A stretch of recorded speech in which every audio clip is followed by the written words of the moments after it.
Fala galera, tudo bem com vocês? Bom, pessoal, a gente vai fazer a resolução das atividades da última semana aí, né? A gente está falando sobre ligações químicas e uma maneira de identificar aí os tipos diferentes de ligações entre os elementos, tá? Então, o primeiro exercício aí, o número 1, o exercício que caiu no vestibular da Universidade Federal do Rio de Janeiro, diz assim: os átomos X e Y apresentam configurações eletrônicas 1s2, 2s2, 2p6, 3s1. Esse é o átomo X. E 1s2, 2s2, 2p5. Esse é o átomo Y, respectivamente. Entre os átomos, forma-se um composto iônico de fórmula molecular XY2, molecular de fórmula X2Y, molecular de fórmula XY2, iônico de fórmula XY4 ou iônico de fórmula XY. Pessoal, para que vocês consigam fazer esse exercício aqui, vocês têm que lembrar do conceito lá da tabela de Linus Pauling, né, da distribuição eletrônica. O que acontece, pessoal? A gente estudou aí os diferentes tipos de modelos atômicos, e num deles, o Rutherford, não sei se vocês se lembram, ele falou que os átomos, os elétrons circulavam o núcleo do átomo em órbitas circulares. Basicamente não é bem isso, mas vamos utilizar esse conceito aqui. Cada órbita dessa, ela é uma camada, né? E a gente tem as sete. O átomo ele pode ter 7 camadas, né? Até 7 camadas. Camada K, L, M, N, O, P, Q. Então, para a gente saber aí quantos átomos tem em cada camada, para a gente poder encontrar os átomos, o Linus Pauling ele criou uma tabela, né? Que é mais ou menos essa tabelinha aqui, ó. A tabela de Linus Pauling, essa daqui, não sei se vocês se lembram, é para vocês se lembrarem, né? Estudaram isso aqui o ano passado. Pessoal, então o que acontece? Tá vendo essas setinhas, elas estão aqui na diagonal vindo para cá, aí depois ela volta a contar daqui, né? Então vamos supor, se um átomo ele tem aí 20 elétrons, né? Vamos supor que ele tenha 20 elétrons aí, um átomo. Como que vocês vão contando? Vocês vão colocando aqui, ó, 1s2, aí vem 2s2, 2p6, 3s2, até dar 10. Por que é nessa ordem? Essa ordem aqui, pessoal, é a ordem de menor para maior energia. A gente vai contando, colocando os elétrons aqui, ó, em ordem crescente de energia. Então, esse número que vem aqui antes da letra, ele indica a camada que está pertencendo o elétron. Ó. 1, 2, 3, 4, 5, 6 ou 7, tá? E essa letra aqui, na verdade, ela refere-se à subcamada. Porque o que acontece, galera? O Rutherford ele falou que os elétrons orbitam o núcleo do átomo em órbitas circulares. Mas, na verdade, não é bem isso, né? O Bohr, a gente já viu isso também, que, na verdade, isso aqui são camadas de energia. Então, dependendo da energia onde o elétron está. Só que, basicamente, galera, é o seguinte. Vamos supor que aqui seja o núcleo e aqui seja a primeira camada. A grande verdade é que é muito difícil da gente saber onde o elétron esteja. Então, o elétron que ele está aqui na primeira camada, ele, na verdade, ele pode estar em qualquer região aqui, entre o núcleo e essa órbita, tá? Ele tem 90% de chance de estar aqui. Então, às vezes, ele não está, tá bom? Mas assim, ele tem 90% de chance de estar aqui. E aqui dentro a gente tem subcamadas. Dentro da primeira camada a gente só tem uma subcamada, né? Mas na segunda camada ó, a gente tem duas subcamadas. Ó, a subcamada S e a sub P. Aí na terceira camada a gente tem 3 subcamadas, S, P e D. E cada subcamada dessa cabe uma quantidade de elétrons. A primeira subcamada cabe 2, ó. A segunda subcamada cabe 6. A terceira subcamada cabe 10 e a quarta e última subcamada cabe 14. Cabem 14 elétrons.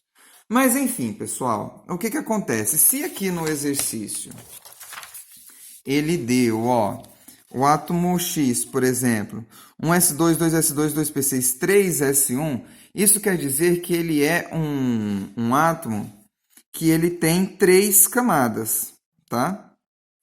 E o S1 aqui, ó, na última camada dele, ó, S1, quer dizer que ele tem um elétron só. Ó, se ele tem um elétron na última camada, lembra lá da tabela periódica? Quer dizer que ele é da família 1, ou da família 1A, os metais alcalinos, né? E se ele tem 3 camadas, quer dizer que ele está no terceiro período, tá? Se vocês olharem lá na tabela periódica, esse elemento é o sódio, tá? O sódio ele é da família 1 e ele está no terceiro período. Já o átomo Y, ó, ele tem 2 camadas, ó.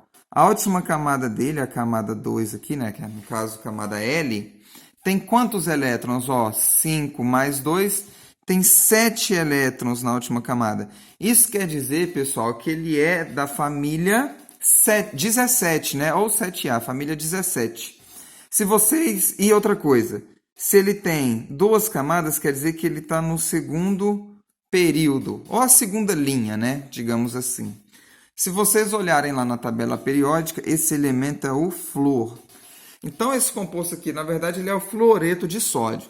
Fala, professor, precisava de falar que é o sódio ou flúor? Não, não precisava. Aqui a gente está falando átomos X e Y. Mas é só para vocês terem uma noção, se quiserem olhar na tabela periódica e conferir, tá tudo certo. Galera, vamos lá. O sódio da família 1, ele é um metal. E os elementos da família 17 ou da família 7A é um ametal ou não metal. Gente, uma mistura entre um metal e um não metal, ela resulta em um composto iônico ou molecular? Em um composto iônico, né? Então, a letra B e a letra C eu tenho certeza que não é. Eu já eliminei essas duas alternativas. Então, ou vai ser a letra A, ou a letra D, ou a letra E.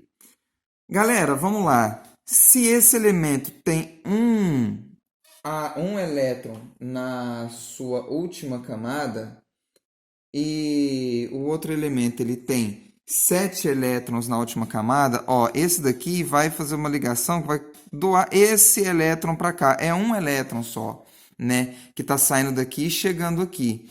Então, pessoal, se ele cede um elétron e o outro precisa só de um elétron, eu não vou ter 2 átomos desse mesmo elemento no composto aí, né? No composto iônico. Eu vou ter um de cada, porque aqui ó, é só um elétron que está saindo daqui e um elétron que está chegando aqui. Então, esse é um composto de fórmula XY, tá? Ele só cede e doa um elétron. Então, a nossa resposta correta seria a letra E, de escola. Tá ok? Qualquer dúvida, só entrar em contato comigo. Vamos para o número 2. Essa é uma questão da Universidade Federal de Minas Gerais, tá? Uma substância pura, sólida, que é também isolante elétrico, pode apresentar todos os tipos de ligações, exceto covalente polar, covalente apolar, iônica, metálica, molecular. Bom, pessoal, no vidinho que eu vou fazer aí para os exercícios dessa semana, vocês vão diferenciar aí do composto polar e apolar, tá bom? Mas vamos lá, pessoal. O que é interessante a gente pegar aqui, ó? O exercício ele falou pra gente que a substância pura sólida é um isolante elétrico. Galera, é uma das coisas que a gente estudou, que vocês estudarem aí desde o início, que vocês começaram a aprender química, é que os metais são ótimos condutores de eletricidade. Tanto que os fios que fazem a energia elétrica chegar na nossa casa são feitas de metal, são feitas de cobre. Todas as peças de aparelhos elétricos e aparelhos eletrônicos são feitos de metal, né? Por quê? Porque eles são bons condutores de eletricidade. Então, se esse composto é um isolante elétrico, ele não pode ser um metal. Se ele não pode ser metal, ele não está fazendo uma ligação metálica. Porque se uma ligação metálica ela é feita entre metais. E se é uma ligação metálica, logo ele não é um isolante elétrico. Então, a resposta correta aí seria a letra D, metálica. Beleza, galera? Qualquer dúvida em relação a esses exercícios aqui, pode entrar em contato comigo. Se você não lembra, não tem muita lembrança assim, sobre a tabela de Linus Pauling, tá? Vocês também podem entrar em contato comigo, que eu faço um videozinho aí explicando como que funciona esse esqueminha aqui. Beleza, galera? Fiquem com Deus e aquele abraço.